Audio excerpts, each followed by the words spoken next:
모든 것이 합력하여 선을 이루느니라. 아멘. 우리 좌우에 계신 분들과 이렇게 인사하면 좋겠습니다. 숨은 잘 쉬고 계십니까? 네.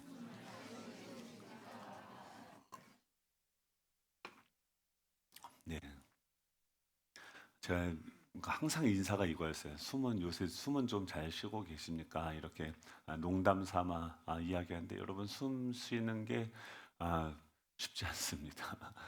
저도 이제 성도님들 그래요. 제 별명이 뭐냐면 에휴 목사예요. 에휴. 그래서 맨날 뭐 하면 에휴 에휴. 그래서 저는 몰랐어요. 그런 소리를 내는지 몰랐는데 근데 항상 이제 여러 소식들 듣다 보면은 아휴 이거 어떻게 하나 아휴 이렇게 하는데 한숨을 쉬는 게 습관처럼 돼 있더라고요. 근데 최근에 어떤 분이 그러세요. 요새 목사님 한숨이 줄었다고. 이게 좋은 건지 나쁜 건지 모르겠습니다. 아무튼 우리가 우리 삶을 이렇게 짓누르는, 그러니까 답답하고 또 우리의 숨을 쉬지 못하게 짓누르는 이런 삶의 무게들이 우리에게 있죠. 그래서 우리는 나도 모르게 휴하고 깊은 한숨을 내쉴 때가 있습니다. 경제적인 문제가 있을 수도 있고 또 관계 문제, 자녀들, 또 건강 뭐 이런 거 생각할 때마다 점점 나이가 들수록 책임을 더 많이 갖게 될수록 이 삶의 무게는 더 우리를 짓누르게 되죠. 그럴 때 우리 입에서 기도가 나오면 얼마나 좋겠어요. 그런데 먼저 뭐가 터져 나옵니까? 한숨이 터져 나오는 거죠. 그런데 오늘 이 성경은요, 그렇게 한숨을 쉬는 우리한테 너만 한숨 쉬는 게 아니다라고 말씀을 전하고 있습니다. 우리가 읽은 지금 이 로마서 8장에는 이 세상 전체가 거대한 탄식으로 가득 차 있다라고 진단을 합니다. 오늘 본문은 놀랍게도 세 가지 큰 탄식에 대해서 증언합니다. 온 피조물이 탄식을 하고 있고요. 또 구원받은 우리들도 지금 성도들도 탄식을 하고 있고 심지어 우리 안에 계신 성령님도 탄식하고 있다라고 이야기합니다. 오늘 이 세 가지 탄식의 의미를 통해서 왜 우리 삶에 이 한숨이 그치지 않는지 또 이 한숨이 어떻게 하나님의 영광으로 변할 수 있는지 함께 말씀을 나누고자 합니다. 18절을 우리 같이 한번 읽어볼까요? 18절입니다. 시작. 생각하건대 현재 고난은 장차 우리에게 나타날 영광과 비교할 수 없도다. 지금 오늘 본문에서 보면 현재의 고난이 있다는 거예요. 그러니까 현재의 고난이 지금 우리 안에 구체적으로 탄식을 낳고 있다라고 이야기하는 것이죠. 그러면은 첫 번째는 뭐냐면 22절이죠. 22절 같이 읽어볼까요? 피조물이 다 이제까지 함께 탄식하며 함께 고통을 겪고 있는 것을 우리가 아느니라. 지금 첫 번째로 지금 탄식하고 있는 건 뭐냐면 피조물들이에요. 여러분 자연을 생각하면 어떠세요? 이번에도 이 설교를 하필이면 이 타이밍에 그래서 우리 화요일 날 현충사 놀러 갔는데 거기 아름다운 거기 모과나무들이 많대요. 아름답죠? 저는 사실 공감은 안 돼요. 이 나무 보고 꽃 보고 뭐 이러면서 막 어머 막 이러시는 분들이 있는데 저거 뭐가 먹지도 못하는 거를 아무튼 그렇습니다. 아직 덜 된 거죠. 근데 그런 자연들을 지금 우리가 보려고 막 여행도 가고 관광도 가면서 막 단풍이 막 물든 거 보면은 막 이렇게 막 하시는데 공감은 안 되지만 아무튼 사람들은 그걸 보면서 감탄하죠. 근데 그것은 이 자연의 표면일 뿐이지 그 아름다워 보이는 그 자연 이면 속으로 깊이 들어가 보면 정말 그 아름다움만 있습니까? 자연은요, 지금 생존을 위한 처절한 싸움터죠. 이 우찌무라 간조라고 하는 이 목사님이 계세요. 선생님이 계시는데 로마서 8장을 그분이 강해한 내용에 보면 이런 대목이 있습니다. 이 사람은 천연의 미, 자연의 아름다움을 말한다. 하지만 그 미는 겨우 표면으로 그친다. 이면으로 들어가면 자연은 미가 아니라 추이다. 조화가 아니라 혼란이다. 그러니까 미가 아니라 추하다 할 때 추라는 거예요. 그 자연이 추하다는 거예요. 그리고 조화가 아니라 혼란이라는 거예요. 조금만 더 깊이 들여다보면 그리고 평화가 아니라 전쟁이다라고 이야기합니다. 여름에 예를 들면 여름에 야산에 백화가 피기를 다투는 양상은 아름답지만 거기 자세히 보면은 촌충과 벌레가 끼는 모습은 얼마나 살벌하고 폐괴인가. 시인의 마음은 이것을 보면 공포에 떨고 찬미의 노래는 끊겨버릴 것이다. 뱀은 개구리를 잡아 삼키려 하고 개구리는 벌레를 잡아 먹으려 하며 벌레는 서로를 죽이려 하지 않는가? 뱀을 노리는 독수리가 있고 독수리를 노리는 다른 새가 있다. 꾀꼬리의 소리가 아름답다 해도 뱀은 그 둥지에 침입하여서 알을 삼키려고 하고 매는 그 새끼와 어미새를 엿보며 둥지 속의 단란을 깨뜨리고 있지 아니한가? 여름의 숲은 결코 에덴의 동산은 아니다. 수중에서도 마찬가지다. 연못에 몇 마리의 기성장어가 있으면 다른 어류들은 복부에 구멍이 뚫리고 피를 빨리우고 쓰러져 그 자취를 끊기에 이르른다. 그들이 삶을 두려워하면 아주 심각하다. 고양이가 쥐를 가지고 희롱하는 모습, 족제비가 닭을 습격하는 모습은 무정하기 그지없고 잔인하기 짝이 없다. 꽃피는 벚꽃은 아름답지만 그 새 잎을 갉아먹는 벌레는 보기마저 소름 끼치고 소를 먹는 청 귀뚜라미며 별을 말라 죽게 하는 비류는 이루 다 셀 수 없다. 실로 귀를 땅에 대고 들어보라. 자연의 신음소리가 들리지 아니하는가? 가로되 나는 아프다. 나는 고통스럽다. 인자야 나를 빨리 구원하라. 너와 함께 하나님의 아들의 영광스러움에 들어가기를 원하노라라고 이야기합니다. 지금 이 우찌무라 간조 선생님의 그 글을 통해서 이 자연을 보면 그 자연이 얼마나 고통스러워하고 신음하고 있는지가 보이죠. 저는 저희 삐삐한테 제가 먹는 것도 막 다 주거든요. 그럼 우리 애들이 난리를 칩니다. 뭐 그러면은 빨리 죽는다. 근데 저는 그런 거예요. 걔가 빨리 살아서 오래 살아서 뭐 할까? 와, 평생 한번 여러분 그럼 건강하게 산다고 생각하시고 여러분 평생 사료만 먹는다고 생각을 해보세요. 그리고 막 애를 사랑한다고 하는데 뭐 갔다 와가지고 막 이러고서 1분도 없어요. 그냥 하루 종일 얘는 주인을 막 이러고 있는데 가자마자 막 하고 나서 들어가고 각자 문 받고 나면 땡이요. 그럼 얘는 하루 종일 그냥 주인만 바라보고 자기가 메뉴를 고를 자유도 없고요. 그냥 주는 사료도 막 싼 거 하라고 해서 맛없는 사료를 주면은 막 이러고. 왜 성도님들을 반가워하는지 아십니까? 성도님들 막 먹을 걸 주니까 막 너무 막 그때 막 정신을 잃어버려요. 근데 그렇게 사는 개의 모습이 아름답고 좋은가요? 개가 평생을 여러분 목줄에 잡혀가지고 평생을 막 가다가 조금만 열 발자국 오면 쿵 걸리고 행복할까요? 우리 삐삐의 탄식을 들리십니까?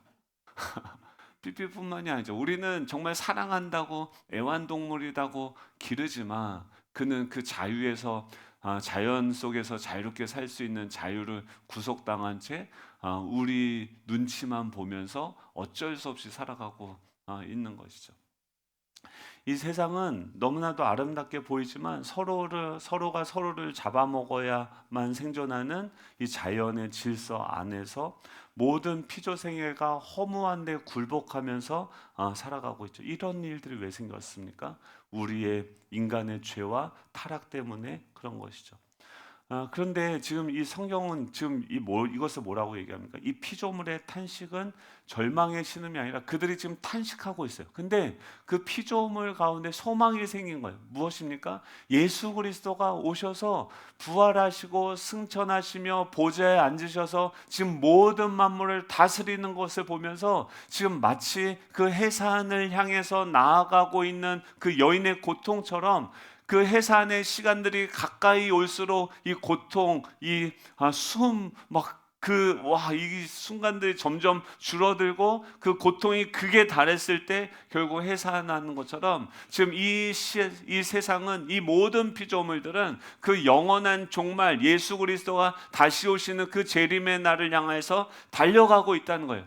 이들의 신음은 그냥 절망의 신음이 아니라 그 절망 가운데 소망을 바라보는 그 신음이라는 거죠. 지금 피조물들이 뭐라고 얘기합니까? 19절에 보면 19절이죠. 피조물들이 고대하는 바는 하나님의 아들이 나타나는 것이다. 지금 삐삐가 지금 그 짓는 게 무엇을 지금 짓고 있습니까? 주님, 저는 이 주인들이 전부가 아닙니다. 저는 영원한 주님이 다시 오기를 기다리고 있습니다. 여러분, 모든 피조물들이 예수 그리스도가 하나님의 아들들이 나타나기를 고대하고 있다라고 이야기합니다.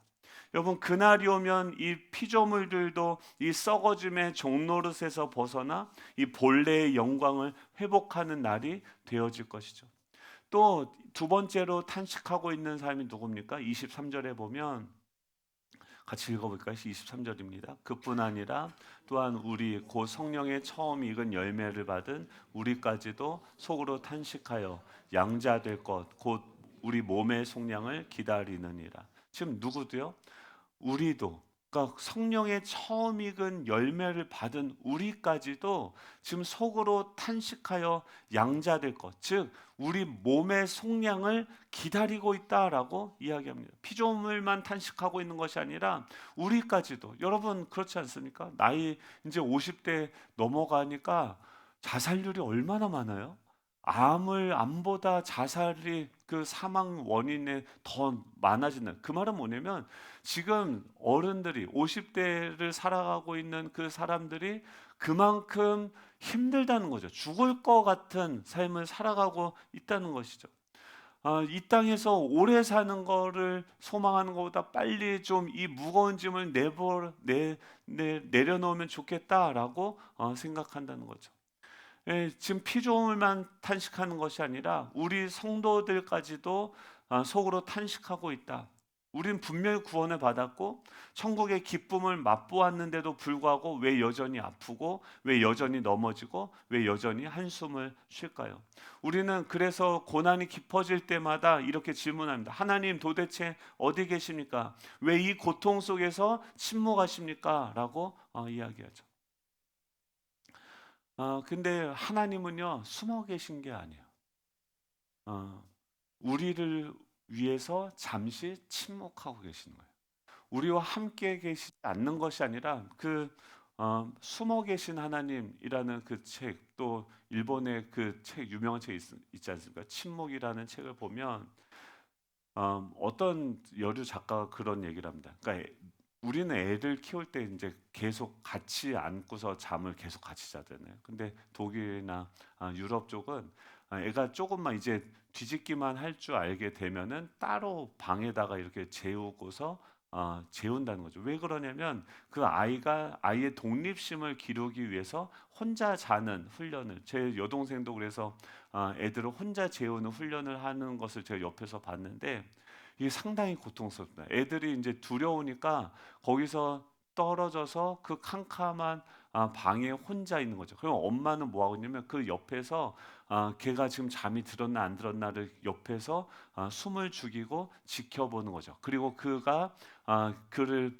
혼자서 잠이 들고 혼자서 자립할 수 있는 것을 돕는 일을 하고 있는 것이죠. 이 하나님도 마찬가지입니다. 우리 고난을 외면하시는 것이 아니라 이 고난을 통해서 우리가 그 아들의 형상을 본받기 위해서, 우리의 성숙을 위해서 우리 곁에서 함께 아파하시지만 아파하시면서 우리를 기다리고 계시는 분이라는 거예요. 세 번째로 또 탄식하는 건 누구냐면 성령께서 우리와 함께 탄식하고 있죠. 26절에 보면 가장 놀랍고 위로가 되는 탄식이죠. 한번 같이 읽어볼까요? 시작. 이와 같이 성령도 우리의 연약함을 도우시나니 우리는 마땅히 기도할 바를 알지 못하나 오직 성령이 말할 수 없는 탄식으로 우리를 위하여 친히 간구하시느니라. 아멘. 지금 성령께서 왜 탄식합니까? 성령님은 지금 자신의 문제로 탄식하시는 것이 아니라 지금 이 썩어짐의 고통을 하는 피조물을 보시면서 탄식하는 거죠. 예수님이 우악 우셔요. 나사로가 죽은 것을 보고 우셔요. 근데 그에 가서 그 나사로를 다시 살리시거든요. 그럼 그 눈물의 의미는 그가 지금 이 죽은 것, 영원히 이제 못 볼 것에 대한 두려움, 그 슬픔의 눈물이 아니라 지금 모든 피조물들이 그 사망 아래서 벌벌 떨면서 두려워하고 울고 있는, 절망하고 있는 그 모습을 보시면서 그 피조물들이 그 사망의 지배 아래 그 허무한 데서 굴복하고 있는 모습을 보시면서 주님은 너무 그것이 안타까워서 눈물을 흘리시는 거죠. 마찬가지로 성령께서도 지금 우리 안에서 우리가 두려워하지 않아도 되는 이 세상의 그 허무한 것에 굴복할 때마다 탄식하시면서 안타까워한다는 거죠. 잘못된 그 비전과 잘못된 것들을 추구하면서 그것들로 내 삶을 채워갈 때 내 안에 계신 성령님은 탄식하면서 안타까워하고 계시다는 거죠. 무엇보다도 구원받았음에도 불구하고 내 자녀인데 여전히 연약해서 넘어지고 죄 가운데 비틀거리며 고난 속에 신음하고 있는 우리를 보시면서 그 아픔에 공감하시고 탄식하시는 거죠. 정말 그 나에게 나오, 내가 지금 너와 함께하고 있고 지금 내가 너를 위해서 십자가에 나의 생명을, 나의 아들을 다 내어줬고 내가 전능한 하나님임에도 불구하고 자신의 문제를 가지고 씨름하면서 지금 그 가운데 계신 주님을 찾지 않고 나오지 않는 그 영혼을 보면서 탄식하고 있는 거죠. 여러분, 주님은요 우리의 아픔을 아십니다. 공감하십니다. 그리고 그것에 대해서 탄식하고 계십니다. 여러분, 도대체 왜 구원받은 이 세상과 우리는 여전히 이 탄식 속에 있는 것일까요? 이 신학자들은 이것을 D-Day, V-Day라고 설명을 합니다. 2차 세계대전 때 1944년, 그러니까 2차 대전에서 중요한 두 날인데 첫 번째 날이 뭐냐면은 D-Day예요. 그러니까 Decision Day라고 해서 결정의 날인데 우리가 뭐 D-Day 뭐 이렇게 얘기하지 않습니까? 그 D-Day의 유래가 뭐냐면 지금 연합군이 독일군을 패배시키기 위해서 지금 2차 세계 대전에서 막 엄청난 전쟁이 이러고 있는데 연합군이 승기를 딱 잡게 된 사건이 뭐냐면 노르망디 상륙 작전이죠. 그래서 우리나라도 완전히 질 것 같다가 인천 상륙 작전 하면서 거기서 허리를 끊어버리고 군대가 들어와서 완전히 이 전세가 역전이 되지 않았습니까? 마찬가지로 이 노르망디 해안을 상륙하던 그날이죠. 그래서 연합군은 이날에 그 결정적인 승리를 확보하게 되어집니다. 아, 이거를 뭘로 신학자들 얘기하면 D-Day가 예수 그리스도의 십자가라는 거예요. 그러니까 그리고 근데 그 D-Day에 노르망디에 상륙했다고 해서 전쟁이 끝난 건 아니죠. 이제 전세가 기울어진 거예요. 완전히 승기를 지금 붙들게 되어진 거예요. 예수님이 십자가에서 사단의 머리를 완전히 짓밟아 버린 거예요. 그들은 지휘관을 잃어버렸고 이제 그 졸개들은 근데 그 졸개들이 가만히 있는 것이 아니라 그 D-Day에서 V-Day, V-Day는 뭐냐면은 그 다음에 연합군이 독일군의 수도 베를린을 점령하고 그 베를린이 함락되던 바로 그날이 결정적인 승리가 성취되었던 날이죠. 그때가 V-Day, 빅토리 데이라고 이야기하는데 지금 예수님의 초림과 그 재림을, 그러니까 종말의 때가 이미 왔죠. 초림을 통해서 예수님이 이 땅에 오시면서 D-Day, 십자가에서 승리하시고 이제 예수님이 이 땅 가운데 오실 줄 사단은 생각도 못했겠죠. 근데 그가 친히 오셔서 친히 그 모든 승기를 가지고 그 영혼들을 회복시키고 구원하셨던 그 D-Day가 우리 가운데 왔다고 한다면, 그리고 그분이 결정적으로 십자가에서 완전히 하나님께 온전한 순종으로서 하나님의 뜻을 이 땅 가운데 이루심으로 말미암아서 이 하나님 나라의 이 전쟁의 승기는 이미 결정이 난 거죠. 근데 아직 뭐예요? 주님이 다시 오시는 그날까지 이 사단의 졸개였던 그 귀신과 그 어둠의 영들은 자신 아주 발악을 하겠죠. 그게 언제요? 지금 우리가 살고 있는 이 시대라는 거죠. 그러니까 우리가 구원을 받았지만, 그래서 첫 열매이신 예수 그리스도를 바라보지만 지금 우리는 어떤 상황입니까? 그 남은 전쟁 중에 있는 것이죠. 전쟁의 승패는 이미 결정되었지만 전쟁이 끝난 것은 아니죠. 독일이 항복 문서에 사인을 하는 V-Day, 승리의 날이 되는 날까지 연합군은 가장 치열하고 격렬한 전투를 치르게 되어진 것처럼, 지금 십자가와 부활은 D-Day로 그날의 사단의 권세는 결정적으로 패배했고 우리의 구원은 확정이 되어졌지만, 우리는 이미 승리했지만 그러나 아직 V-Day는 오지 않은 거죠. 예수님이 다시 오셔서 눈물을 닦아주시고 사단의 세력들을 완전히 멸하는 그날, 우리는 완전한 몸의 구속이 이루어지는 그 날이 지금 그 날을 향해서 우리는 달려가고 있는 거죠. 그래서 지금 우리는 어느 시대를 살아가고 있습니까? 이미 승리한 D-Day와 아직 완성되어지지 않은 V-Day 사이를 살아가고 있다는 거예요.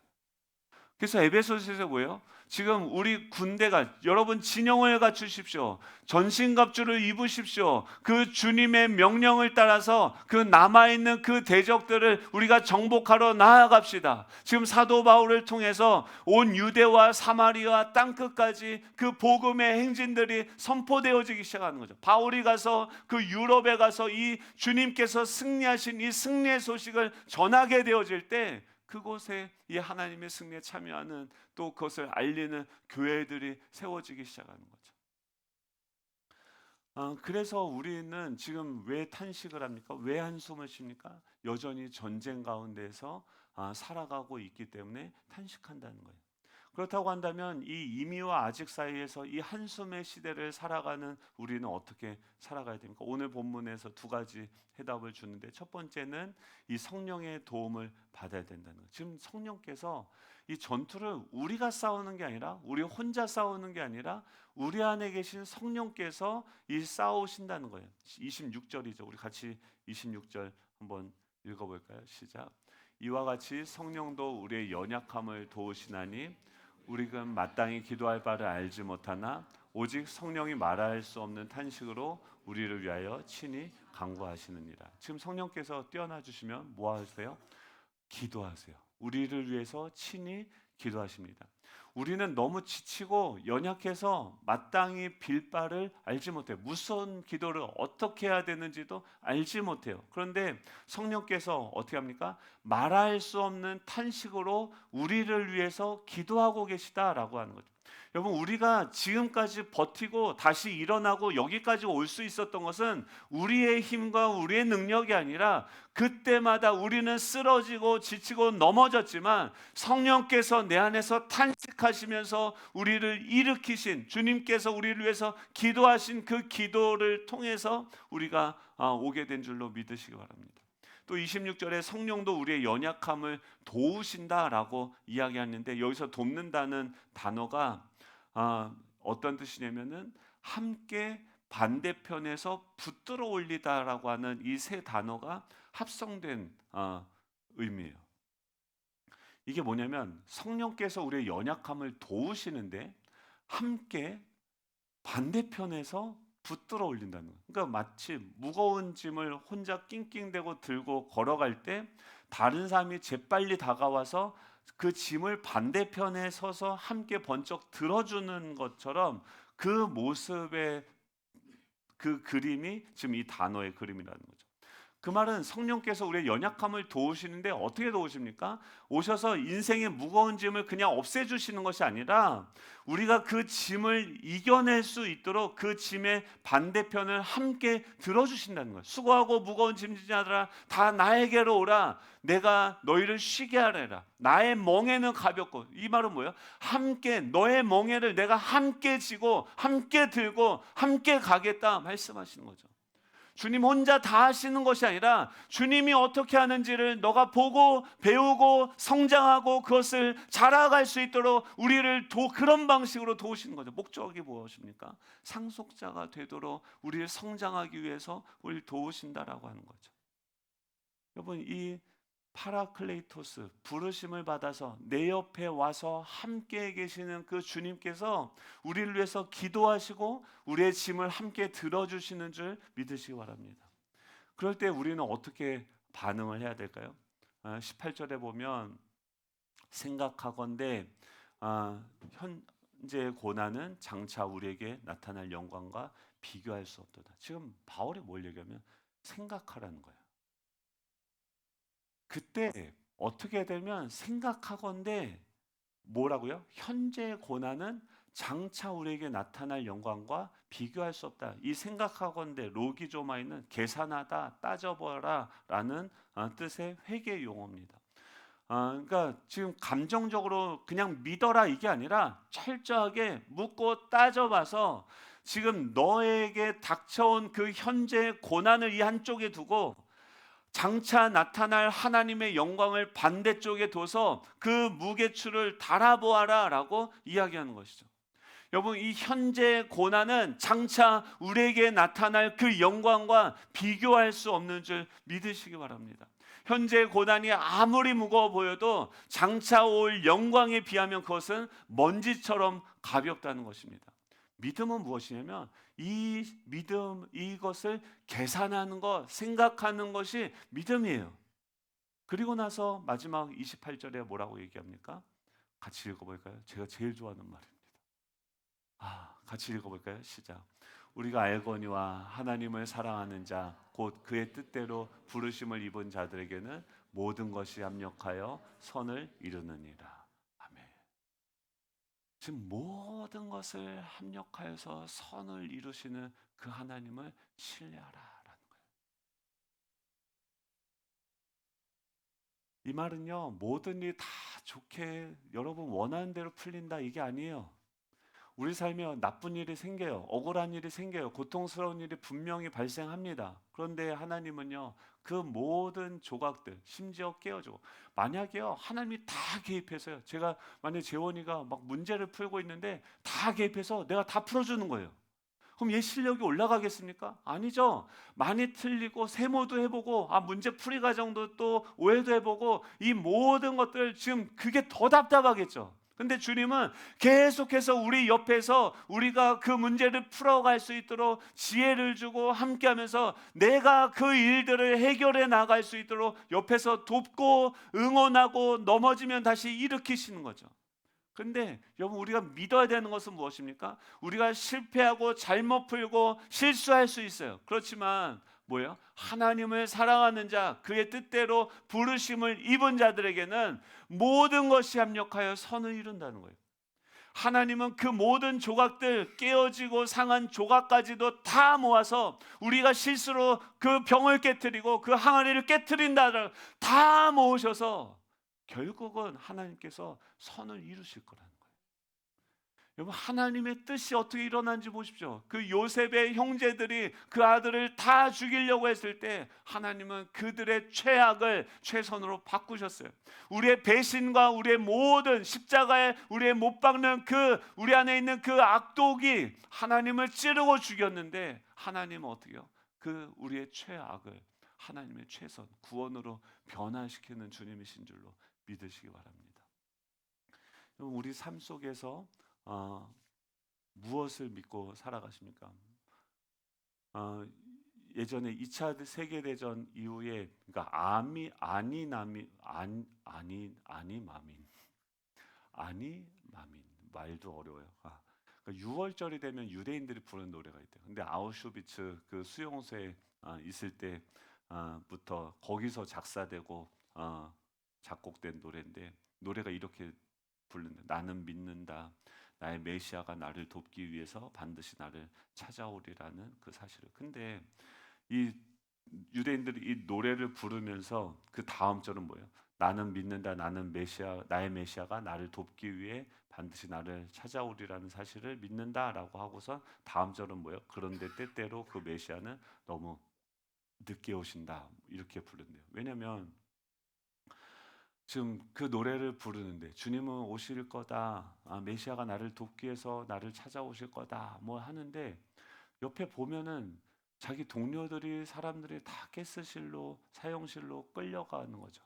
그러니까 그걸 보면서 근데 주님은 때때로 너무 늦게 오신다. 이렇게 부른다는 이게 이런 슬픈 노래를 불렀다는 거죠. 근데 수용소 안에 있었던 어떤 젊은 외과 출신의 한 유대인은 이 노래 부르기를 거절했대요.